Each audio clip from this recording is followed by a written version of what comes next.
The National Weather Service in Jackson, Kentucky has issued a freeze warning until Wednesday. The National Weather Service has issued a freeze warning until Wednesday. This is a very dangerous situation. If you got pets or any kind of other plants, they can catch hypothermia. Animals can die instantly from hypothermia due to cold temperatures. The temperatures are supposed to get down below 0, and it's going to be definitely dangerous.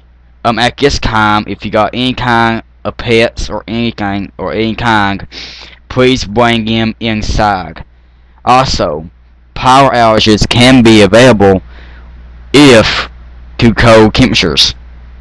Temperatures can be also killed and also can cause power outages in different places. For your protection, please have lots of blankets and also generators or heaters, because this is a dangerous situation at this time. All residents in Kentucky should take this caution right now to be safe. Repeating, a freeze warning has been issued until Wednesday for the following counties in the whole Kentucky area at this time. Now we turn to weather programming